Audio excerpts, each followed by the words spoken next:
ሰላም የተወደዳችሁ ፋሚሊዎች እንዴት ናችሁ? ሁሉ መልካም። ጌታ የተባረከ ይሁን። በጣም ከፍ እያልኩኝ ነው።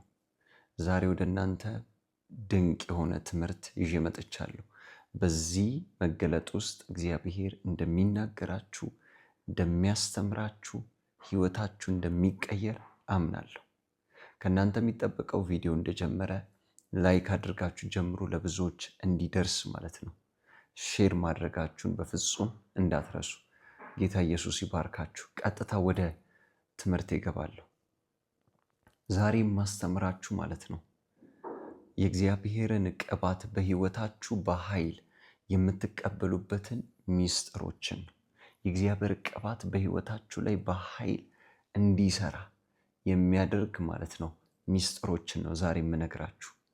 ስለዚህ እነዚህ ሚስጥሮች ሲሪየስሊ ውሰዷቸው። በመጀመሪያ የእግዚአብሔር ቅባት ምንድን ነው? ቅባት ምን ማለት ነው? ቅባት ማለት የእግዚአብሔር ችሎታ በእናንተ ህይወት ሲገለጥ ማለት ነው። የእናንተ አቢሊቲ አይደለም፣ የእናንተ አቅም አይደለም። የእግዚአብሔር አቅም በእናንተ ህይወት ላይ ሲገለጥ ማለት ነው። ለምሳሌ አንድ ኖርማል የሆነ ሰው ሊሆን ይችላል፣ ተራ የሆነ ሰው፣ ምንም ማድረግ የማይችል ሰው የእግዚአብሔር ቅባት በህይወቱ ላይ ሲመጣ አድርጓቸው የማያውቀውን ነገር ማድረግ ይጀምራል። ምክንያቱም ከሱ የተነሳ አይደለም፣ በህይወቱ ላይ ከመጣው ቅባት የተነሳ ነው። ለምሳሌ ሳምሶንን ተመልከቱት። ሳምሶን ኖርማል ሰው ነው። ነገር ግን የከተማ በር የሚገነጥልበት ምክንያት፣ በአህያ መንጋጋ 1000 ሰው የሚገልበት ምክንያት ፀጉሩ ላይ ካለው አኖይንቲንግ የተነሳ ነው። ከቅባቱ የተነሳ ነው። ልክ ደሊላ ፀጉሩን ስትላጨው ቅባት ከላዩ ላይ ነው ሄደው። ከዛ በኋላ ያንን አቢሊቲ ማምጣት አልቻለም። ያንን ችሎታ ማምጣት አልቻለም። አይታችኋል አይደል? የእግዚአብሔር ቅባት በህይወታችሁ ላይ ሲመጣ በአገልግሎታችሁ ላይ ሊሆን ይችላል፣ በህይወታችሁ ላይ ሊሆን ይችላል፣ በትዳራችሁ ላይ ሊሆን ይችላል፣ በስራችሁ ላይ፣ በፋይናንሳችሁ ላይ ሊሆን ይችላል። የእግዚአብሔር ቅባት በእናንተ ህይወት ላይ መገለጥ ሲጀምር ማለት ነው ሰርታችሁት የማታውቁትን ስራዎችን መስራት ነው የምትጀምሩት። ከእናንተ አቢሊቲ ውጭ የሚገለጥ ኃይል ስላለ ማለት ነው። ለዚህ ነው እግዚአብሔር ብዙ ጊዜ ሊሰራባቸው ሲፈልግ ማለት ነው መጀመሪያ የሚሰጣቸው መንፈሱን፣ ኃይሉን፣ ቅባቱን ነው የሚሰጣቸው። መጽሐፍም እግዚአብሔርም የናዝሬቱ ኢየሱስን በመንፈስ ቅዱስና በኃይል ቀባው ነው የሚለው። ከዛስ የታሰሩትን መፍታት ጀመረ፣ የተጨነቁትን ነፃ መውጣት ጀመረ። ሐዋርያት ሥራ ምዕራፍ 10 ከቁጥር 38 ጀምሮ ማለት ነው። ከምን በኋላ? ከቅባት በኋላ ነገሮች መገለጥ ጀመሩ ኢየሱስ ላይ። ስለዚህ ቅባት ኢምፖሲብል የተባለውን ነገር ፖሲብል ያደርጋል። ተመሳሳይ አገልግሎት ያላችሁ ሰዎች በህይወታችሁ ላይ እግዚአብሔር ቅባት በኃይል ስላልተገለጠ ነው። የእግዚአብሔር ቅባት በህይወታችሁ ላይ በኃይል መገለጥ ሲጀምር እመኑኝ አገልግሎታችሁ መቀየር ይጀምራል።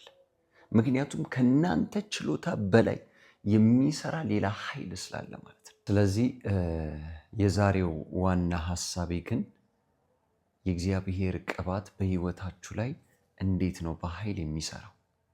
ይህንን ሲሪየስሊ በደንብ አድርጋችሁ ስሙ። ስለ ቅባት አይነቶች፣ እንዴት ቅባታችሁ ሊያዝ እንደሚችል እነሱን ነገሮች በፓርት 2 ላይ አስተምራለሁ። እንደባለፈው ፓርት 2 ብላችሁ ጻፉልኝ፣ ስታነሳሱኝ ማለት ነው መጥቼ አስተምራለሁ ማለት ነው። ስለዚህ የእግዚአብሔር ቅባት በህይወታችሁ ላይ በኃይል እንዲሰራ ከሚያደርገው ነገር አንደኛው ብሮከን ስፒሪት ይባላል። የተሰበረ ልብ፣ የተሰበረ መንፈስ። እግዚአብሔር ማለት ነው በዘመናት መካከል በኃይል ከሚሰራባቸው ሰዎች የመጀመሪያዎቹ የተሰበረ ልብና መንፈስ ያላቸው ሰዎች ናቸው። እነዚህ ሰዎች የእግዚአብሔርን አቴንሽን ይስባሉ። ምናልባት በሰው ፊት ተናጋሪዎች ሊሆኑ ይችላሉ፣ እንደ አንበሳ ሊሆኑ ይችላሉ፣ ደፋሮች ሊሆኑ ይችላሉ። በእግዚአብሔር ፊት ግን እነዚህ የፈሰሰ መንፈስ፣ የተዋረደና የተሰበረ ልብ ነው ያላቸው። መጽሐፍ ላይ ለምሳሌ ላሳያችሁ። መዝሙረ ዳዊት ምዕራፍ 51 ከቁጥር 17 ጀምሮ እንደዚህ ይላል፣ እግዚአብሔር የሚቀበለው መስዋዕት የተሰበረ መንፈስ ነው ይላል። እግዚአብሔር ሆይ አንተ የተሰበረውንና የተዋረደውን ልብ አትንቅ። ሁል ጊዜ የተሰበረ መንፈስ ያላቸው ሰዎች የእግዚአብሔርን አቴንሽን ይስባሉ። እነዚህ ሰዎች ማለት ነው እግዚአብሔር ማለት ነው አይንቃቸውም። እነዚህን ሰዎች እግዚአብሔር ማለት ነው በደንብ ነው የሚያያቸው። በቀላሉ ዳዊትን ተመልከቱት። ዳዊት ንጉሥ ነው። ዳዊት ያለበት ፖዚሽን ትልቅ ነው። ነገር ግን ጋድ ሳይሆን እንደ ልቤ ነው የሚለው። ይሄ ሰው ማለት ነው የተሰበረ ልብና መንፈስ ነው ያለው። የተሰበረ ልብና መንፈስ መኖሩን የምታውቁት የመጀመሪያው ነገር ትልቅ ፖዚሽን ኖሮት ራሱ እግዚአብሔርን ለማምለክ ራሱን አልቆጠበም። ሜልኮን እስክትንቀው ድረስ ራሱን አዋረደ። ርቃኑን ነው የሆነው። አይታችኋል። በእግዚአብሔር ፊት የፈሰሰና የተዋረደ ልብ ነው ያለው ዳዊትን ስታዩት። ሌላ ሁል ጊዜ ዳዊት የመመለስ ልብ አለው። የተሰበረ ልብ ነው ይሄ አንደኛው የሚያሳየው ማለት ነው። የመመለስ ልብ አለው። በእግዚአብሔር ፊት ብዙ ጊዜ የተሰበረ ልብ ያላቸው ሰዎች በእግዚአብሔር ፊት የፈሰሰ መንፈስ ያላቸው ሰዎች ናቸው። ይገባቸዋል ብዬ አስባለሁ። ብሮክን ስፒሪት፣ የተሰበረ ልብ፣ የተሰበረ መንፈስ ስላችሁ የተሰበረ ስፒሪት ካላችሁ እግዚአብሔር አይነቃችሁ። የእግዚአብሔርን አቴንሽን ነው የምትስቡት። ይሄ ሚስጥር ብዙዎች አልገባቸውም። ዝም ብሎ መጸለይና መጾም ነው ይመስላቸው። ኔቨር። የፈለገ ብትጾም ብትጸልይ የተሰበረ ስፒሪት ከሌለ የእግዚአብሔርን አቴንሽን አትስቡ። ለመሰላችሁ አንዳንድ ሰዎች ማለት ነው በጸሎታቸው የእግዚአብሔርን እጅ የሚጠመዝዙ ይመስላቸዋል። በጾም ጸሎታቸው የእግዚአብሔርን አቴንሽን የሚስቡ ይመስላቸዋል። አትስቡ። ለዚህ ነው 40 ቀን ጾመ 21 ቀን ጾመ ረጅም የጾም ጸሎት ህይወት ኖሮ ስቲል ህይወት ላይ የሚፈጠር ነገር የለም። ምክንያቱም የእግዚአብሔርን አቴንሽን እየሳብክ አይደለም። አንተ ልትጾም ትችላለህ። የእግዚአብሔርን አቴንሽን የሚስቡ ሰዎች የተሰበረ ስፒሪት ያላቸው ናቸው። ከምንም ነገር በላይ የሚያስበልጡት ጋድን ነው። ጋድ ላይ ዲፔንድ ያደርጉ ናቸው። እግዚአብሔር ላይ ጥገኛ የሆኑ ናቸው። የተሰበረ ልብ ያላቸው ሰዎች እግዚአብሔር ላይ በጣም ጥገኛ ናቸው። ከምንም ነገር በላይ የሚደገፉትና የሚያስበልጡት ጋድን ነው። ሁለተኛ ነገር የመመለስ ልብ አላቸው። በእግዚአብሔር ፊት ራቁታቸውን ናቸው። የተሰበረ ልብ ያላቸው ሰዎች እንደዚህ አይነት ሰዎች ናቸው እንጂ በጾም ጸሎቴ እግዚአብሔርን እጅ አጠመዝዝም፣ በጸሎቴ እግዚአብሔርን እጅ አጠመዝዝም። ጾም ጸሎት አያስፈልግም እያልኳቸው አይደለም። ነገር ግን ከጾም ጸሎትም ከጸሎትም የሚበልጠው የተሰበረ ስፒሪት ነው፣ የተሰበረ ልብ ነው። እየጸለይክ ፕራይድ ካለብህ እመነኝ የእግዚአብሔርን አቴንሽን አትስብ። የተሰበረን ስፒሪት ይፈልጋል። ሜዳ ኮታ ቫኖሲያታ 5 ሰዓት ዝም ብለህ ከምትጸልይ በተሰበረ ልብና ስፒሪት 30 ደቂቃ ብትጸልይ ማለት ነው የእግዚአብሔርን አቴንሽን ትስባለህ። ራስን አዋርድ፣ ራስን ልቀቀው በእግዚአብሔር ፊት። ራስን እንደምንም ቁጥር በእግዚአብሔር ፊት። ከዛ እግዚአብሔር ቅባቱን ባንተ ላይ ያመጣል። እግዚአብሔር ባንተ ላይ ይሰራል። ሁለተኛው የእግዚአብሔር ቅባት በህይወታችሁ ላይ እንዲሰራ የሚያደርገው ማለት ነው የመስዋዕት ህይወት ያላቸው ሰዎች ናቸው። ሳክሪፋይ ማድረግ የሚችሉ ሰዎች። እነዚህ ሰዎች ብዙ ጊዜ የእግዚአብሔርን አቴንሽን ይስባሉ። በህይወታቸው ላይ በኃይል ቅባት ይሰራል። መጽሐፍ ቅዱስ ላይ ስታዩት ማለት ለምሳሌ ሙሴን እዩት። ሙሴ ሳክሪፋይ ያደረገው መስዋዕት ያደረገው ትልቅ ነገር አለ። የፈርዖን ልጅ መባለን እምቢ ያለ ነው ዕብራውያን 11 ላይ የሚለው። የንጉሥ ልጅ መባለን በግብፅ ካለው ጮማ ይልቅ፣ በፈርዖን ቤት ካለው ጮማ ይልቅ ከእስራኤል ህዝብ ጋር መከራን መቀበል መረጠ ነው የሚለው ዕብራውያን 11። ሁል ጊዜ ሳክሪፋይ የሚያደርግ ሰው የእግዚአብሔርን አቴንሽን ይስባል። ራሱ ጋድ ራሱ ደስተኛ ነው መስዋዕት በሚያደርጉ ሰዎች። ለዚህ ነው እግዚአብሔር ሁል ጊዜ ከእናንተ መስዋዕትን የሚጠይቀው። ያንን ነገር ማድረግ የምትችሉትን ነገር እግዚአብሔር አይጠይቅም። ብዙ ጊዜ ለእናንተ ቀላል የሆነውን ነገር ሳይሆን መስዋዕት የሚያማችሁን ነገር ነው ብዙ ጊዜ የሚጠይቀው። እሱ ራሱ ያመመውን ነገር ነው ያደረገው። ምንድን ነው ያደረገው? አንድያ ልጁን ነው የሰጠው፣ ኢየሱስን ነው የሰጠው። ስለዚህ መስዋዕት ማለት ነው በዘመናት መካከል እግዚአብሔር የሚደረግ መስዋዕት ደስ ይለዋል፣ ፕሌዝ ያደርገዋል። ያንን መስዋዕት ያሸታል፣ ያያል። ለምሳሌ ምናልባት ቀን ላይ መጸለይ ትችላላችሁ። ጋድ ቀን ላይ መጥቶ ጸልዩ ሊላችሁ ይችላል እኮ። ነገር ግን የሚከብዳችሁ ሰዓት ላይ ይመጣል። የእንቅልፍ ታይማችሁ ላይ መጥቶ ምን ይላችኋል? ይህን ሰዓት ለእኔ ስጠኝ ይላል። ለምን ቀን አላልከኝም ብላችሁ አታውቁም? እኔ ብዙ ጊዜ እንደዚህ ብያቃለሁ። ሸክም የሚሰማችሁ የሚከብዳችሁ ሰዓት ላይ እንቅልፋችሁ እንድትሰው ይፈልጋል። በዛ መስዋዕት ውስጥ የሚሰጣችሁ ቅባት አለ። መስጠት የምትችሉት ፋይናንስ ገንዘብ እኮ አለ። እግዚአብሔር የሚጠይቃችሁ ግን ውድ የሆነውን ነገር። አብርሃም ጋር የሆነው ተመሳሳይ ነገር። አብርሃምን ውድ የሆነውን ነገር ነው መጥቶ የጠየቀው። የመጀመሪያ በእርጅና የወለደውን ትልቁን ነገር ነው መጥቶ የጠየቀው። ገንዘቡን ቢጠይቀው ቀላል፣ ባሪዎቹን ቢጠይቀው ቀላል። ነገር ግን የመጨረሻውን ልጁን ለብዙ ዘመን የጠበቀውን የተስፋን ቃል ስጠኛለሁ። ስለዚህ እግዚአብሔር ስጠኝ ሲልህ ማለት ነው ልብህን ቼክ ማድረግ ይፈልጋል። ምን ያህል ያ ነገር ከሱ እንደሚበልጥ ማወቅ ይፈልጋል። ለዚህ ነው የሚጠይቃችሁ ውድ የሆነው ነገር። የመስዋዕት ላይፍ ያላቸው ሰዎች፣ የሳክሪፋይ ላይፍ ያላቸው ሰዎች እመኑኝ ብዙ ጊዜ ቅባት የሚሰራው በእነሱ ህይወት ላይ ነው። እነ ጴጥሮስ ጋር ያኛው ቅባት ከመምጣቱ በፊት የሰዉት ነገር አለ። አባታቸውን፣ ስራቸውን፣ መረባቸውን ጥለው ነው የተከተሉት። ሁል ጊዜ መስዋዕት ላይፍ ያላቸው ሰዎች እግዚአብሔር በእነሱ ህይወት ላይ ቅባቱን ይዘራባቸዋል። ለምሳሌ ያንተ ፕሮግራም መጾም እኮ አይደለም። አንተ ከጓደኞች ጋር ቺል ለማድረግ ለመዝናናት አስባል። የዛን ታይም ጌታ ይመጣና ይህንን ቀን ለኔ ስጠኝ ይልሃል፣ ጹም ይልሃል። እግዚአብሔር ነገ ይቻላል ትላለህ። ነገ እንደሚቻል ያውቃል እኮ፣ ግን መስዋዕት ይፈልጋል። ያ መስዋዕት ይማርከዋል።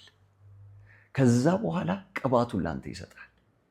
እኔ በህይወቴ ላይ እግዚአብሔር ሲጠይቀኝ የነበሩ ነገሮች የምችላቸውን ነገሮች ብቻ አይደለም፣ ለእኔ ውድ የሆኑ ነገሮችን እግዚአብሔር ሲጠይቀኝ ነበር።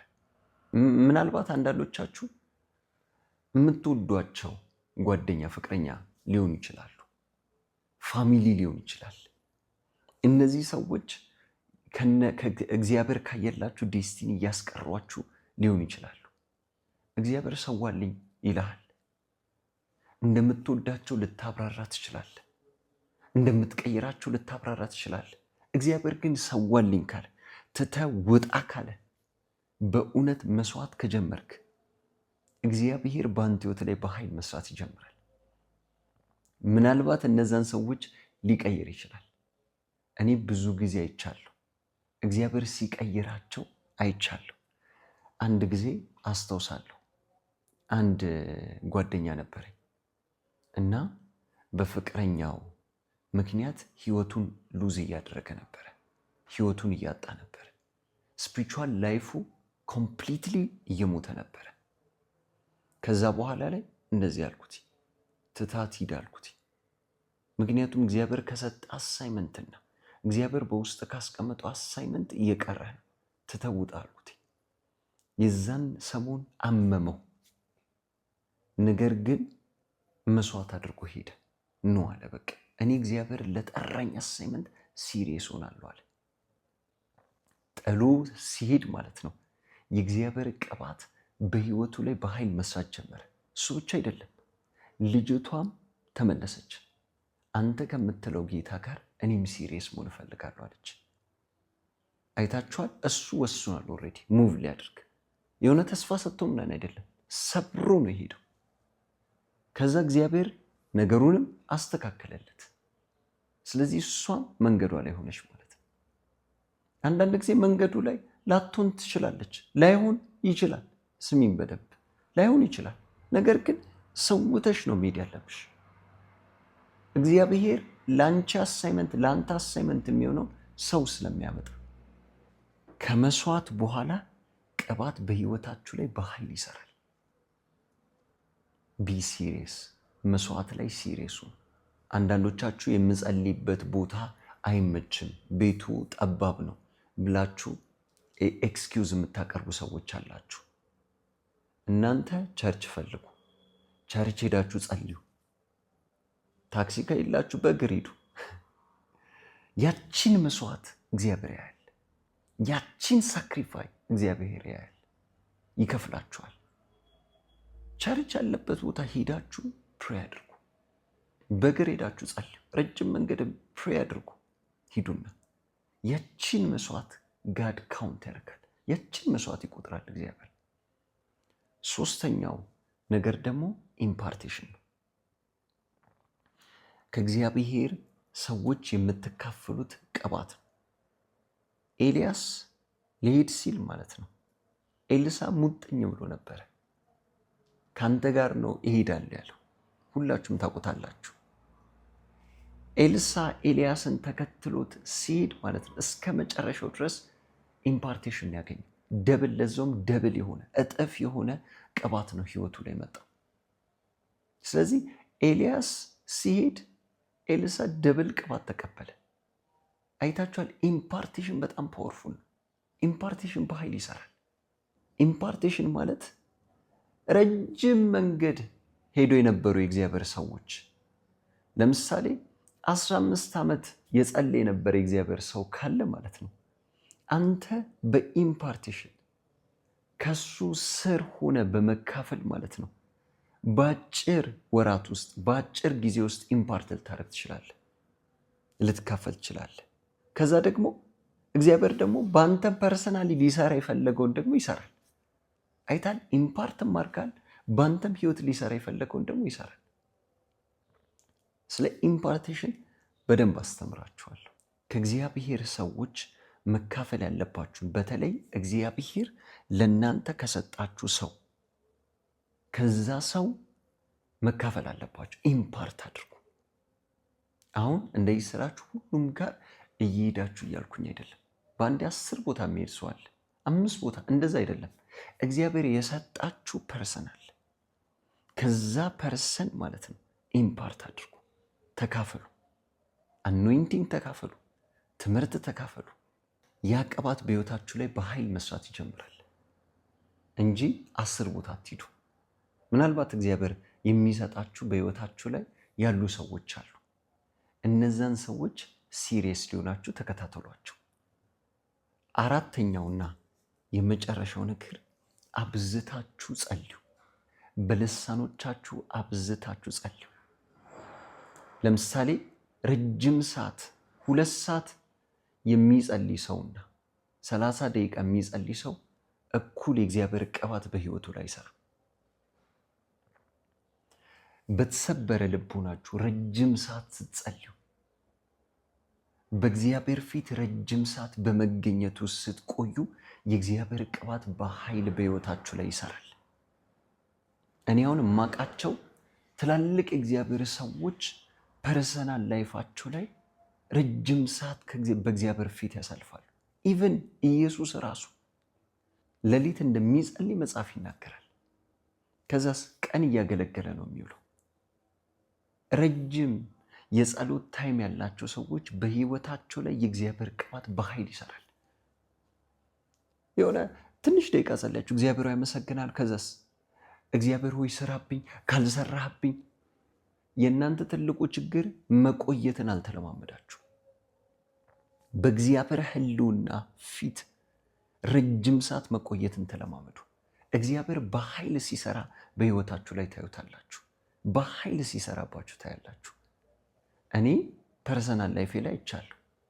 ረጅም ሰዓት በእግዚአብሔር ፊት ስቆይና አጭር ሰዓት ስቆይ የተለያዩ ናቸው። ረጅም ሰዓት በጸሎት በእግዚአብሔር ፊት ስቆይ ኬሪም አደርገው የሚሸከመው አኖይንቲንግ የሚሰራው አኖይንቲንግ ራሱ በጣም ትልቅ። በጸሎት ብዙ ቅባት ነው ሪሲቭ የምታደርጉት፣ በኃይል የምትቀበሉት። የተሰበረ ልብ ይኖራችሁ፣ መስዋዕት አድርጉ፣ ኢምፓርት አድርጉ፣ ፕሬ አድርጉ። በኃይል ቅባት በእናንተ ህይወት ላይ ይሰራል። ይህ ትምህርት ከተባረካችሁ፣ በዚህ ትምህርት ከተባረካችሁ በጌታ ፍቅር መባረካችሁን አሳዩ ኮሜንት ላይ። ለሌሎች ደግሞ ሼር አድርጉላቸው። ጌታ ኢየሱስ ይባርካችሁ። ተባረኩ።